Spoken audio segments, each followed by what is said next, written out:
안녕하세요, 오트카메거즈입니다.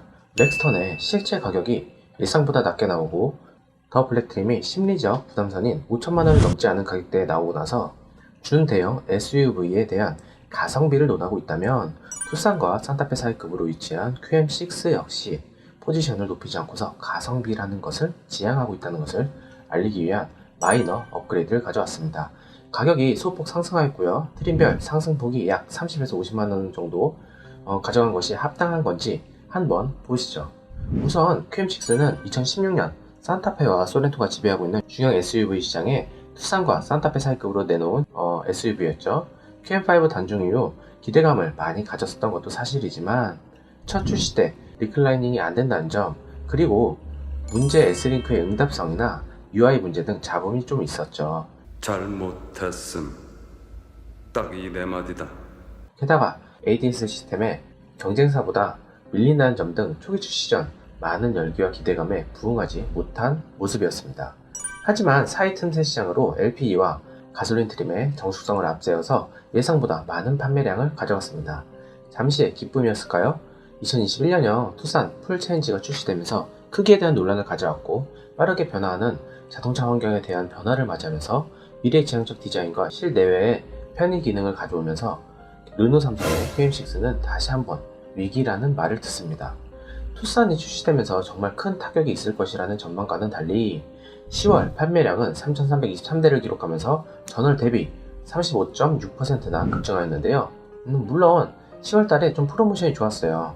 옵션 한나기 위해 업그레이드라든지 그런 프로모션이 좋았기 때문에 많이 팔린 부분도 있었죠. 산타페 3,204대보다도 높은 판매량입니다. 2,400만원대부터 시작하는 경쟁력으로 상당히 인기가 있는 것이죠. 패밀리 SUV로 다들 산타페 이상급, 즉 최소 산타페가 패밀리 SUV로 생각하고 소렌토와 팰리세이드, 모하비 및 렉스턴 사이즈가 되어야 패밀리 SUV라고 불릴 수 있다라고 하면서 투싼만한 크기의 SUV가 무슨 패밀리 SUV냐며 조롱하는 비난도 감수해야 했죠. 투싼만한 크기, 물론 위 카드처럼 제 영상에서도 충분히 언급했습니다. 아쉬운 점 위주로 말을 했었죠. 그럴만도 합니다. 왜냐, 개인적으로는 르노 삼성의 유일한 중형급 SUV로 나오면서 패밀리 SUV를 지향한다는 점, 그리고 그동안 외적인 것보다는 내적인 것에 대한 업그레이드 위주로 조금 더 앞선 편의성을 제공했었던 르노 삼성 특유의 모습이 어느 순간부터는 유럽보다 1년 늦은 상품성을 판매하는 듯한 모습에 정신 좀 차렸으면 하는 모양새로 비교하면서 경쟁력에 대한 아쉬움을 전했었죠.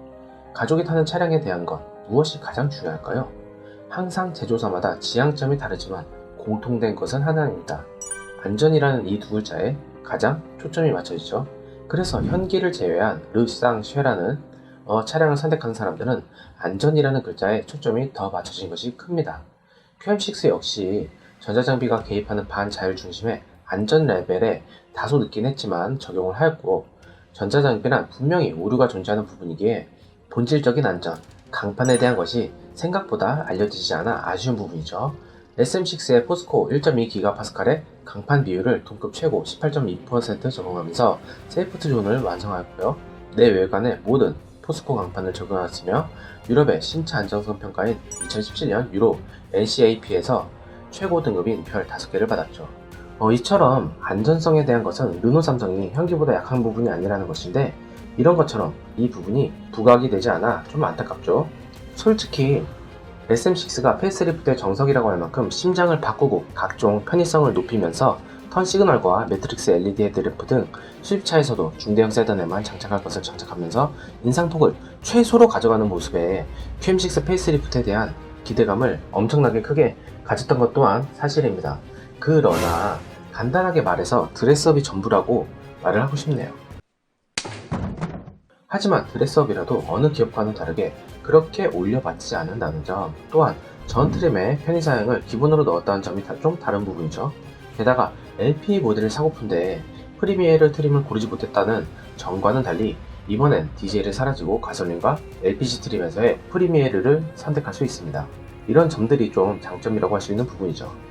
다만 아쉬운 점은 새로운 엔진을 달고 이지링크라는 편의성을 높인 UI 시스템 및 풀 디지털 클러스터 적용, 매트릭스 헤드램프를 적용한 SM6 페이스리프트와는 달리 드레스업 정도 해놓고 프리메이르의 다이아 컷, 알로이 휠을 다운그레이드 시킨 모습에 큰 아쉬움이 남죠. 본격적으로 파워트레인에 대한 얘기를 하자면 가솔린 파워트레인을 탑재한 뉴 QM6 GDE는 중형 SUV율의 2리터 자연흡기 가솔린 엔진 모델로 리터당 12km의 동부 최고 연비를 기록합니다. 144마력의 출력과 20.4km에 이르는 토크로 안락한 일상주행을 구현하죠. 뿐만 아니라 디젤 모델에서 사용하여온 흡차음제 및 사일런스 타이밍 체인 이런 것들을 적용함으로써 수준 높은 정숙성과 내구성을 두루 확보했습니다. 특히 함께 적용한 듀얼 VTC, 즉 밸브 타이밍 컨트롤을 저속에서의 토크 증대 및 이산화탄소 배출량 절감에 도움을 줍니다. 또한 국내 유일의 LPG SUV인 뉴 QM6 2.0 LPE는 액체 상태의 LPG를 각 기통에 분사하는 LPLI 방식을 채택하고 있고요. 이를 통하여 출력 개선은 물론 겨울철 시동 불량도 문제까지도 해결합니다. 최고 출력은 140마력이며 19.7km의 최대 토크가 상대적으로 낮은 회전대, 즉 3700rpm에서 나옴으로써 실용 여격대에서는 GDE와 동일 수준의 체감 토크를 발휘합니다. 또한 LPG 차량은 연비가 매우 안 좋다는 인식을 버리게끔 만드는 경제성이 장점이죠. 1회 충전 시 최대 534km까지 갈 수 있다는 점이 강점이라 그런지 16만 대 이상의 판매량에 대한 원동력이란 말이 잘 어울리네요. 르노 삼성 자동차가 지난 9월 최종 확보한 LPG 도너테크 고정기술 특허는 국내 유일 LPG SUV 뉴 QM6 LPE를 더욱 빛나게 하는 부분입니다. 르노 삼성 자동차는 도너탱크를 차체 좌우 양측 사이드빔에 브라켓으로 안정적으로 결합해 트렁크 용량 확보는 물론 후방 충돌 시 최고 수준의 안정성까지 확보를 했다고 합니다. 여기에 도너탱크가 트렁크 하부의 플로어에 직접 닿지 않고 살짝 떠있도록 고정하는 플로팅 설계를 통하여 소음 진동의 MVH까지 향상을 시켰죠. 우선 약간 이렇게 장대하게 말했지만 딱 보면 감이 올 겁니다. 뭐야, 기존과 똑같잖아 라고 생각하겠죠. 네, 맞습니다. 기존과 거의 같습니다. 이번 패스리프트를 자꾸 디자인 업그레이드라고 칭하는 것도 바로 여기 있는 거죠. 기본 정수성 자체가 좋고 터보차들이 너무 많이 나온 가운데 갈고딜은 2000cc 자연흡기라는 점 자체가 관리의 편의성에서 오는 장점도 있지만 생각보다 토크가 약하고 도시명 SUV라는 말, 승용 SUV라는 말이 가장 잘 어울릴 듯 하네요. 솔직히 정수성을 논하자면 자꾸 비교가 되는 투싼 하이브리드를 빼놓을 수가 없는데요. QM6 프리미엄의 꽉찬 옵션보다 140여만 원이 더 비싼 투싼 인스피레이션 프로를 구매할 수가 있습니다. 게다가 파워트레인 면에서도 수치가 비교가 무색할 만큼 올라가기에 라인업의 부재가 참 아쉬운 상황으로 느껴지는 부분인데, 르노 차량 자체가 소형 차량에 대한 강점을 보이고 글로벌, 특히 유럽 내에서 판매하는 소형차들의 판매량이 상당한 수치이므로 기업 측면에서는 현기가 지배하는 나라, 또한 중대형 차들이 많이 팔리는 나라에서 무리하게 경쟁할 필요가 없다고 생각하는 거죠. 아쉬운 점은 제조사들이 그 나라에 대한 현지화나 플랫폼을 늘려서 크기를 맞추는 등 나름 노력을 곁들이는 데 반해 르노는 부산 공장이 엄연히 존재함에도 불구하고 이를 어떤 현지화에 대한 노력이 없어 보이는 점이 약간 아쉽죠. 포 컨트롤 역시 옵션조차 제공하지 않았던 점을 보면 알 수 있습니다. 참고로 포 컨트롤이 이번 SM6에만 달려나왔던 것이 아니고 기존의 라구나라든지 SM5, 즉 레티튜드라든지 이런 토션빔 기반의 중형 차체에 포 컨트롤 자체가 10년 전부터 12년 전부터 달려 나오고 있었습니다. 차에 대한 기본기나 엔진 내구성 등 분명한 것은 현대 기아보다 우위에 있는 것 또한 부정할 수 없는 사실이고, 그 퍼포먼스가 아쉽게도 고스란히 국내에 선보이지 않는다는 게 안타깝죠. RS라인이라든지 알핀이라든지 나름 퍼포먼스 모델들이 많잖아요. 편의장치의 옵션 등 이런 편의성은 현대기아가 소형부터 대형까지 상당히 잘 제공하고 있는 강점이 있습니다. 처음 나왔을 때 디젤 트림에서 110여만 원을 내고 자륜을 선택할 수 있는 부분을 디젤 라인업이 없어지면서 현재는 2륜만 살 수 있다는 점, 이런 것 또한 파워트레인 면에서 아쉬운 부분이죠. 유지에 대한 효율성이 떨어지면서 없앤 것과 소비자들을 위해 제공하는 것과는 차이가 분명히 있죠. 정숙성이라는 것이 출력에 의한 부분에서 좀 더 딸려오는 메리트가 아닐까 하는 부분도 있지만, 흡음재와 상급 트림에서 1열과 2열의 이중접합 차원 글래스를 적용한 것이 상당히 크게 작용할 것 같네요. 산타페 같은 경우에도 최상위 트림인 캘리그라피 트림 4,100만원에 육박한 금액에 적용되는데, 이러한 부분에서는 강점을 보입니다. 본격적으로 외관으로 들어가 보자면 가장 크게 눈에 띄는 것이 퀀텀윙 크롬 라지에이터 그릴을 적용한 외관 디자인이죠. 말은 참 멋진데 처음에 보면 이게 적응이 안 돼요. 기존에 가로로 뻗어나가는 크롬 그릴이 더 멋있어 보이기도 하고요. 크롬을 적게 쓰고 싶어서 지금 꼼수를 쓰는 건가 싶을 정도로 이상하고 약간 셀토스의 전면 그릴을 참조하는 것 같기도 하고, 이게 참 애매한데 대놓고 두 차량을 비교해서 계속 보다 보면 심플함과 모던함을 겸한 거구나 하는 뇌에서 자연스럽게 타협이 이루어집니다. 제조사의 말로는 태풍 로고를 가운데 두고 양쪽으로 펼쳐진 퀀텀윙은 힘차게 비상하는 기운을 형성하는 동시에 프리미엄의 새로운 방향을 제시하는 르노 삼성 자동차의 U 아이덴티티로 이번에 르노 삼성 자동차를 대표하는 모델인 U QM6에 처음 적용했다고 하죠. 퀀텀윙은 양쪽으로 이어진 LED 퓨어 비전 헤드램프 및 차체를 부드럽게 감싼 캐릭터 라인과 맞물려서 강렬한 아름다움을 역동적으로 구현합니다. 퀀텀 윙과 메쉬 패턴은 라제트 그릴 하단에 새겨놓은 U QM6 로고를 더욱 빛나게 한다는 말로 멋지게 그럴싸하듯이 써놨죠. 앞으로의 디자인 방향성을 이런 식으로 갈 것이라는 힌트 및 QM6가 집안의 가장이라면 열심히 돈 벌어서 보탬이 되는 자식벌인 XM3의 페이스리프트의 그릴의 방향성을 보여주기도 하는 거죠. 참고로 아시아, 특히 한국 소비자들을 위한 그릴 디자인이라고 했지만 마이너 체인지 자체에 아쉬움을 달리기 위한 정도밖에 보여지지 않네요. 전면에 LED 퓨어 비전 헤드램프를 넣었지만요, 매트릭스 LED 램프를 안 넣은 건 그 이유, 그것마저 넣으면 SM6 어떡하라고.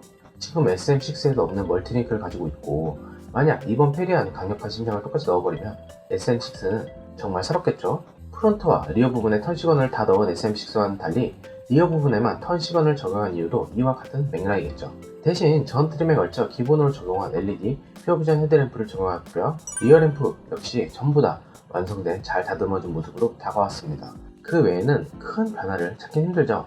마이너 체인지란 원래 보통 이 정도 선에서 외관 변화가 이루어지는 것이 맞습니다. 실내로 들어오게 되면 시트의 가죽 부분에서는 새로운 모던 브라운 가죽 시트가 추가되었고요. 동품 유일의 프레임리스 룸미러는 인테리어뿐만 아니라 후방 시야를 더 넓혀주고 심카드 형태의 후불 하이패스 카드를 사용할 수 있는 이런 것들의 편의성까지 제공을 합니다. 오해하고 있는 부분이 투싼보다 2열의 길이가 더 작을 거라는 생각을 하는 분들이 많더라고요. 트렁크 용량이 소렌토보다 작지만요, 2열 레그룸의 길이는 약간 더 깁니다. 그래서 실제로 앉아보고 생각보다 꽤 넓다 하여 구매하는 분들도 상당수 있고요. 퀼팅과 나파 가죽 또한 현대기아의 가죽 질감보다도 더 좋고 짱짱하죠. 내쿠션과 그 흔히들 온다고 표현하는 그런 자국이 현대기아 차보다 더 나중에 생기고 오래갑니다. 플라스틱의 소재감도 좀 더 뭔가 두텁다고 해야 되나? 얇은 두께감이 아니라 그 어떤 두터운 소리 나는 부분이 있죠. 다만 기어노브, 진짜 캡처에도 전자식이 들어가는데 반해 아쉽네요. 무엇보다도 SM6에서는 S링크를 버리고 새로운 이지 커넥트 인포테인먼트로 바뀌었는데 QM6는 그대로입니다. 응답성을 개선했다고 하긴 하지만 기본 소프트웨어의 코딩이나 터치의 응답력 자체의 한계점이 그대로 도출되는 것에서는 많이 개선한다고 한들 분명한 차이가 있죠. 두 번째, 마이너 체인지를 거치는 거면 이번만큼은 SM6처럼 센터 페시아를 바꿨어야 하는 게 아닐까 하는 아쉬움이 있죠. 이렇게 효자, 아니 이젠 효자가 아닌 어엿한 가장인데 가장 취급을 저 따위로 하는 것이 좀 아쉽죠. 보스 서라운드 프리미엄 사운드가 12개의 스피커로 통해 전해지는 강점이 있습니다. 편의사양에서 가솔린 트림에 드디어 어댑티브 크루즈 컨트롤 이하 ACC가 들어왔죠. 일전에 디젤 트림 상위 등급에만 옵션으로 적용했던 것과는 달리 드디어 ACC가 전 라인에 선택할 수 있도록 하였습니다. 또한 프리미에르 트림이 LPE 모델에도 적용이 가능하면서 2열의 프라이버시 글라스를 통하여 후석의 고급감을 더 높인 것이 편의사양이 변경된 부분이라 할 수 있겠네요. 이렇게 보면은 디젤 모델은 어차피 유럽의 환경 규제라든지 그런 것 때문에 사양이 될 그런 모델이라고 생각했을까요? 아예 그냥 유럽에서 판매하는 것까지도 다 아예 삭제를 시켜버리고 지금 가솔린과 국내 최초로 있는 SUV, LPE 좀 더 판매에 주력하는 모습이 엿보이는 부분이죠.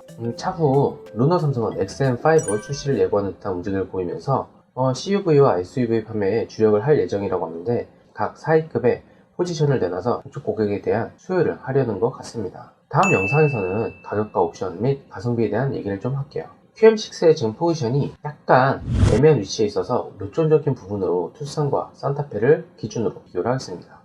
그리고 투싼에 대한 자세한 금액대는 이전에 지금 위 카드 영상에 나와 있으니 클릭해서 한번 보시면 될 것 같아요. 일부 시청과 경청해주셔서 감사합니다. 추운 겨울 감기와 코로나19 조심하세요.